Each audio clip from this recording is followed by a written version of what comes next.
Hey guys, it's Bree. Welcome back. I hope that you all had a fantastic Halloween. Welcome to my video about the Terminator franchise. The Terminator franchise is definitely one of my favorite science fiction franchises. I'm gonna be real honest with you. I didn't go see Genesis. I didn't go see Dark Fate because I have truly given up on the Terminator franchise. I gave up on it after seeing Terminator Salvation. I came to the conclusion that Terminator fans are just never going to get the Terminator 3 they deserve. We're just never gonna get it. The Terminator series is one of the most influential science fiction franchises in modern cinema's history. However, the intense success of the first two films in the series set an astoundingly high bar that later entries struggled to reach. In my opinion, later entries failed to resonate with audiences because Hollywood became obsessed with the iconic performance by Arnold Schwarzenegger as the T-101 model in the original film, and made him the main focus of the franchise, eventually putting the human characters on the back burner. In the Terminator series, if you were to actually take out the Skynet antagonists, so that's Cyberdyne, Judgment Day, the Terminators, you would have a triangle of three characters: Sarah Connor, John Connor, and Kyle Reese. These characters, their relationships with each other, and their actions throughout the series dictate the destiny of humankind. We see 2 out of 3 of these relationships in the first 2 entries in the franchise. And these films were met with ecstatic reactions from audiences.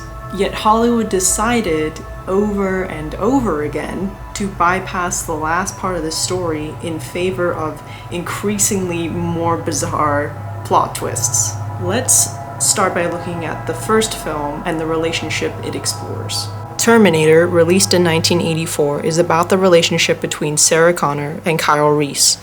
Kyle Reese, a post-apocalypse resistance fighter, is sent back to the year 1984 to protect Sarah Connor from assassination by a Terminator, a T-101 model. Kyle is young, brave, and is prepared to do whatever is necessary to protect Sarah. Sarah is a smart but reserved college student who is pushed headfirst into a completely overwhelming situation. Through Kyle, she learns that not only will a nuclear holocaust occur in the near future, but it will be her future son that will lead the surviving humans to freedom, hence why she is being targeted by the Terminator. Their romantic feelings for one another quickly bloom in this extremely hectic situation, as Sarah is able to quickly adapt under stress, while encouraging Kyle to embrace his own humanity after years of denying it in order to survive the harsh wastelands of the future. On their last day together, Kyle reveals that he was given a photo of Sarah by John years before he volunteered for this mission, and he fell in love with her by studying the photo. Realizing they shared these intense feelings for each other, they have thereby conceiving John. That night, the Terminator kills Kyle, leaving Sarah to protect herself and ultimately kill the T-101, showing a glimpse of the fierce mother described by her future son. Sarah is forever changed by the events in 1984 and focuses all her attention and self-purpose on John. Terminator 2, Judgment Day, released in 1991 but set in 1995, is about the relationship between John Connor and Sarah Connor. We initially see that the relationship between John and Sarah is broken, and is primarily because Sarah is broken by the knowledge of what is to come, and has been non-stop training herself and John for the pending apocalypse. We eventually learn that Sarah has been institutionalized for attempting to destroy a Cyberdyne company and is restricted from contacting John. John still loves his mother, but has accepted that she is severely mentally ill and a danger to society. Upon being rescued from an assassination attempt by a Terminator, the T-1000, by another Terminator, a T-101 model, John realizes his mother was correct the whole time. John does not hesitate to have his assigned T-101 model rescue Sarah from the institution, putting his own life at risk when met by the T-1000, who was on its way to terminate Sarah. Sarah goes straight into protect mode with John, seemingly treating him like a prized possession rather than her own child. Despite his cool kid demeanor, John is hurt by his emotional disconnection with his mother. Unable to escape her nightmares, Sarah attempts to assassinate Miles Dyson, the man responsible for turning Cyberdyne into Skynet. but stops when she realizes she is now no better than the machines, condemning and executing someone for something they haven't done yet. Having an emotional breakdown with her son, Sarah relents that she was trying to stop the pending apocalypse for John because she loves him. Sarah wants John to have a better future than trying to pick up the pieces of humanity in the wastelands of Earth. After this event, Sarah begins to actually listen to her son and show John the affection he craves from his mother. Upon destroying the headquarters of Cyberdyne as well as the T-1000, they are forced to terminate the T-101 to prevent humanity from gaining future technology. Losing the closest thing to a father John has ever had, Sarah realizes John doesn't just need a protector, he needs a parent, and she needs to embrace that incredibly important role. So let's get to what Terminator 3 should have been. As I stated before, we have a triangle of 3 characters, and Terminator 1 and 2 were each about 2 of these 3 characters. Terminator was about Kyle and Sarah, Terminator 2 was about Sarah and John, so Terminator 3 should have been about John and Kyle. Not John and his future wife, not John and Sam Worthington, not John in an alternate reality, and not John if he had died. Terminator 3 should have just been about John and Kyle. That being said, I am aware of the attempt to address this relationship in Terminator Salvation, but for some reason Hollywood decided that we would prefer a majority of the runtime to be devoted to this utterly dead-end storyline about Sam Worthington being an accidental double agent for the machines? What did we learn? That machines can have human qualities? We knew that. We've known that since Terminator 2.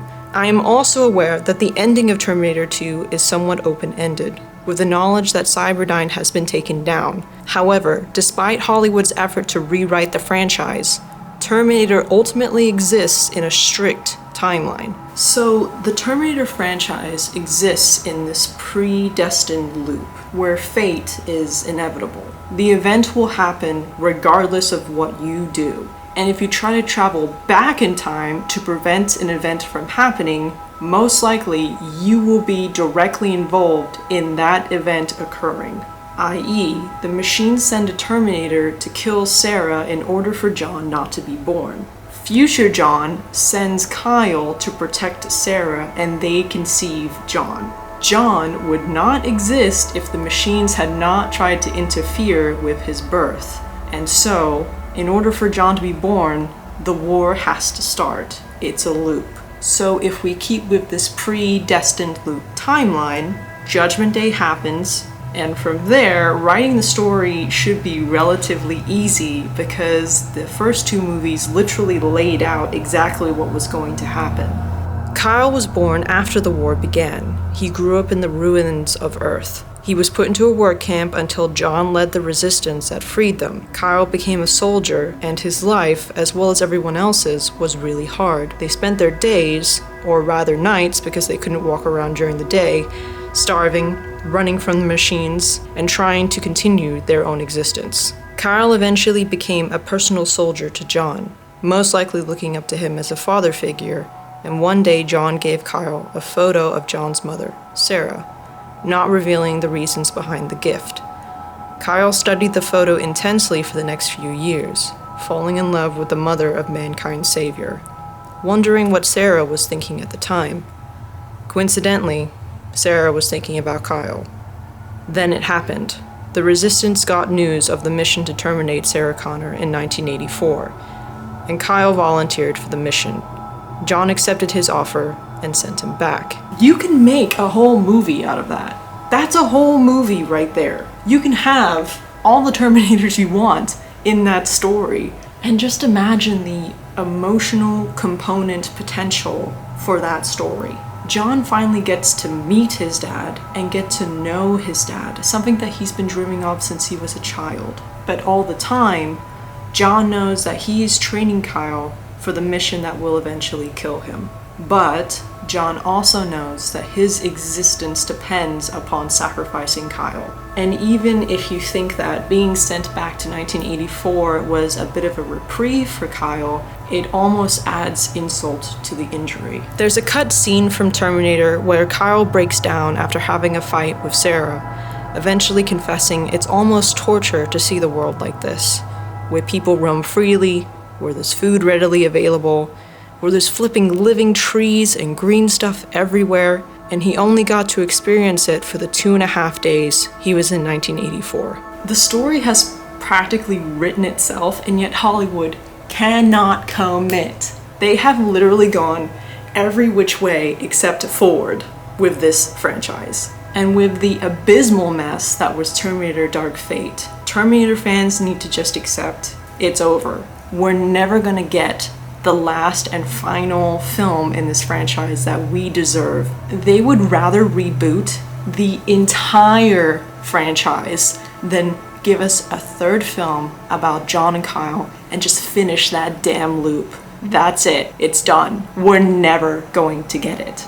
I'm sorry that was a bit of a bummer video. I mean, the high note that you can take away from this is that we have Terminator 1 and Terminator 2 Judgment Day, which are two of the best science fiction films ever made. We have those two fantastic films, and they're ours forever. Well, I hope you've enjoyed going down the Terminator franchise lane with me. If you like this video, be sure to subscribe, be sure to click that like button, and I will see you guys next time. Bye!